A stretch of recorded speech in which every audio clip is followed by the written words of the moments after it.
Hello, third grade. Miss Skelly here bringing you chapter 10 of the BFG.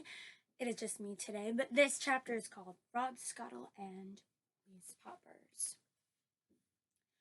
By now, Sophie was beginning to feel not only extremely hungry, but very thirsty as well. Had she been at home, she would have finished her breakfast long ago. Are you sure there's nothing else to eat around here except those disgusting, smelly snozzcumbers? She asked. Not even a fizzwinkle, answered the big friendly giant. In that case, may I please have a little water? She said. Water, said the BFG, frowning mightily. What is water?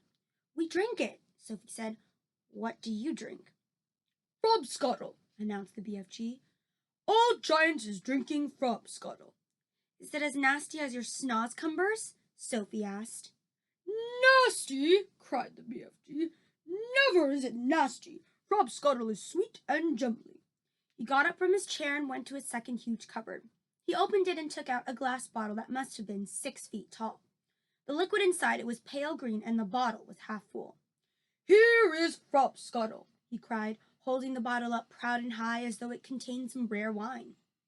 Deluptuous frizzy Frobscuttle, he shouted. He gave it a shake and the green stuff began to fizz like mad. But look, it's fizzing the wrong way, Sophie cried. And indeed it was. The bubbles, instead of traveling upwards and bursting on the surface, were shooting downwards and bursting at the bottom. A pale green frothy fizz was forming at the bottom of the bottle. And there is the picture. What on earth is you meaning the wrong way? asked the BFG. In our fizzy drinks, Sophie said, the bubbles always go up and burst at the top. Upwards is the wrong way, cried the BFG. You mustn't ever be having bubbles going upwards. That's the most flubbunking rubberish I ever is hearing. Why do you say that? Sophie asked. You is asking me why, cried the BFG, waving the enormous bottle around as though he were conducting an orchestra. You is actually meaning to tell me you cannot see why it is a scrawny mistake to have the bubbles flying up instead of down. You said it was flushbunking. Now you say it's scrawny. Which is it? Sophie asked politely. Both, cried the BFG. It is a flushbunking and a scrawny mistake to let the bubbles go upwards. If you can't see why, you must be as quacky as a duckhound. By Ringo, your head must be so full of frogs, squinkers, and buzzwrangles. I is frittered if I know how you can think it all. Why shouldn't the bubbles go upward? Sophie asked. I will explain, said the BFG. But tell me first what name is you calling your Frobscuttle by?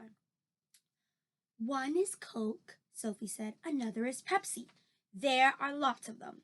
And the bubbles is all going up? They all go up, Sophie said. Catastrophe! cried the BFG.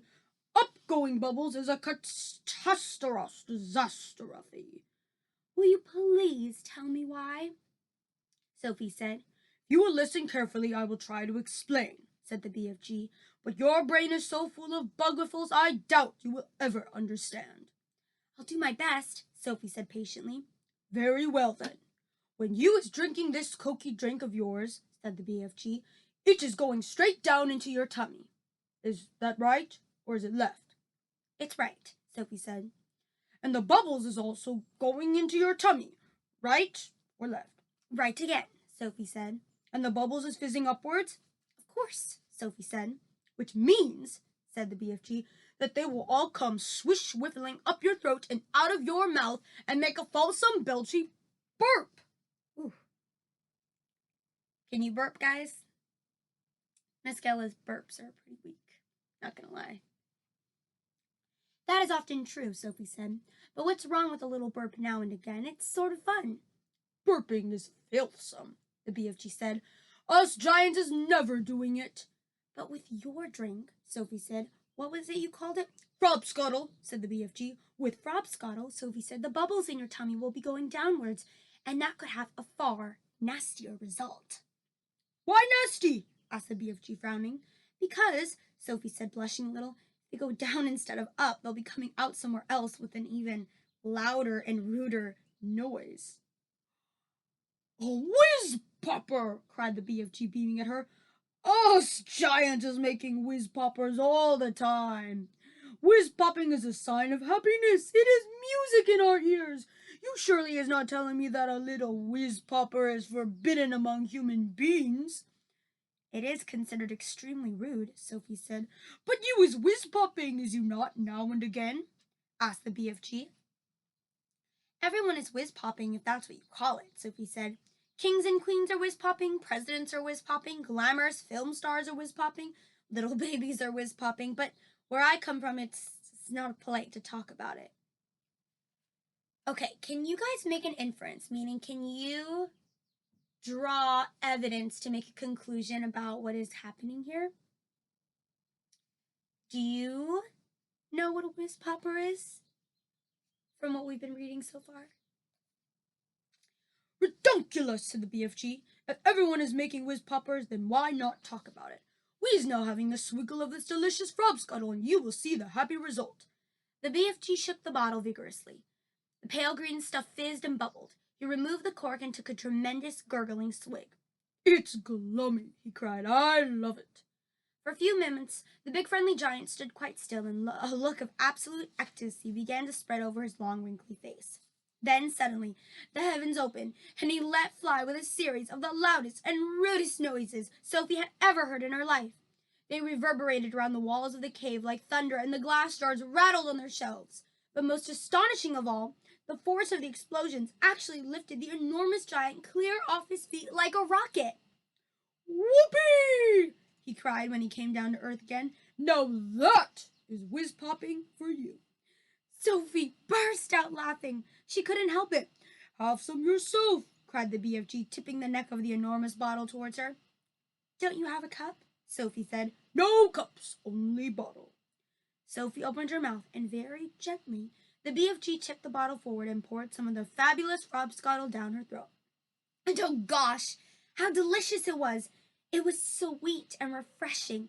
It tasted of vanilla and cream with just the faintest trace of raspberries on the edge of the flavor. And the bubbles were wonderful. Sophie could actually feel them bouncing and bursting all around her tummy. It was an amazing sensation. It felt as though hundreds of tiny people were dancing a jig inside her and tickling her with their toes. It was lovely. It's lovely, she cried. Just wait, said the BFG, flapping his ears. Sophie could feel the bubbles traveling lower and lower down her tummy, and then suddenly, inevitably, the explosion came. The trumpet sounded, and she too made the walls of the cavern ring with the sound of music and thunder. Bravo! Shouted the BFG, waving the bottle. You was very good for a beginner.